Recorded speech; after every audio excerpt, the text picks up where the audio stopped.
Hey everybody, it's Lisa from tocreateawebsite.com, and today I'm going to show you how to create better thumbnails for your YouTube videos so you can get more click-throughs. And thumbnails can really increase your click-through rates, especially if you do a lot of screen recording videos that tend to have those drab, boring thumbnails. So let's get started. So the first tip is you want to use clear block text.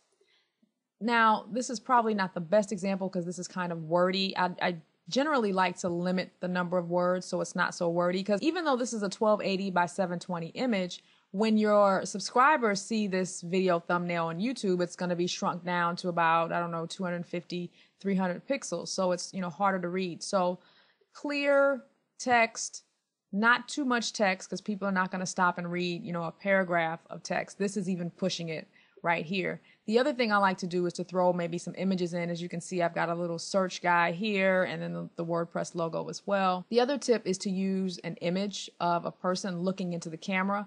This is a thumbnail that I'm working on for a video I'm doing for my natural hair channel, and I've got me on the left and then the product that I'm talking about in the video on the right.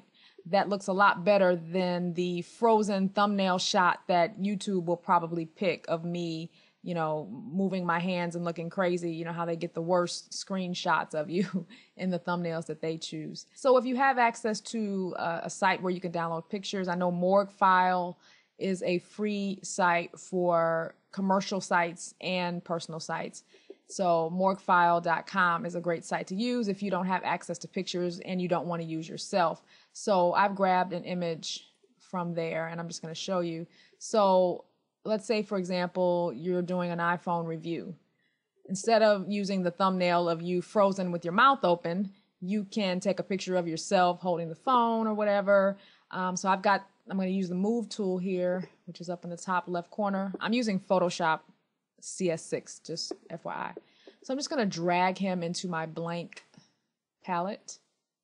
And I'm going to move him over here. And I'm going to hit Control T because I want him to be a bit bigger, and I hold down the Shift key and I'm gonna make him bigger and hit the check box. And now I'm gonna grab the text tool and we can just type something like iPhone review, and we'll make it a little bit bigger. It's already at 120. Let's see what 200 pixels looks like. I don't like the color. Let's make it bolder, because the better contrast you have, the better. Don't try to do like, a black background and gray text, or a red background and orange text. The more contrast, the better. And I also like to do like a stroke around the letters. So we're going to go over here to the layer, iPhone review, and right click it and say blending options. And then I'm going to use the stroke.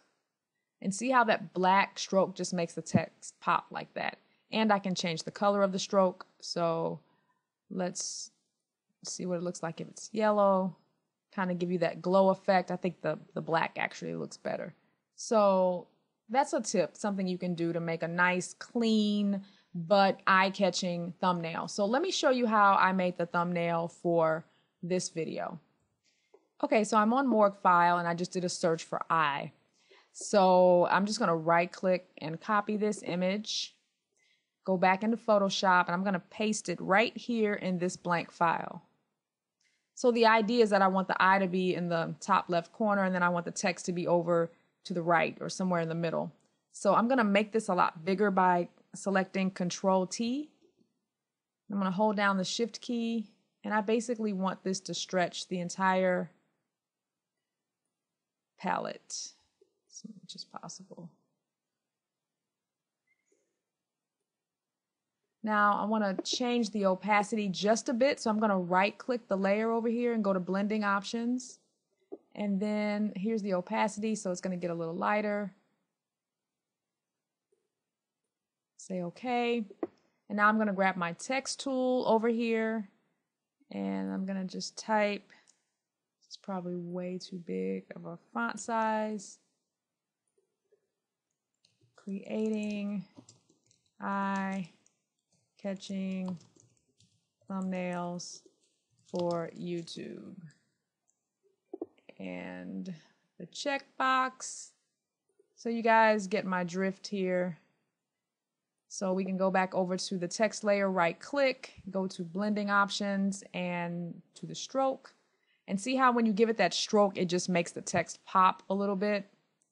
So now you see how to create it. So that looks much better than, you know, a screencast of my Photoshop program open on my computer. It will, you know, hopefully increase the click-through rate for your videos. Now, for those of you guys that don't have access to creating thumbnails, because I know not everybody does, there's a trick you can do, and I learned this from watching someone else's video. I can't remember who it was. It was a young kid. I wish I could remember his name. But basically, you just add your thumbnail to the end of your video, so it takes up at least the final third of the video. And then you upload your video and make it private so nobody can see it.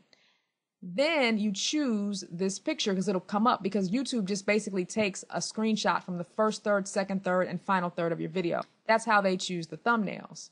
So after you select the thumbnail, then go back in, edit that part out, and then make the video public so everybody can see it. So that's a way to trick YouTube into letting you, you know, create thumbnails. So hopefully that works. Again, since I have the option, I've never tried that, but I've seen other people do it. So I hope this was helpful, guys. Thank you so much for watching, and good luck with your thumbnails. Bye.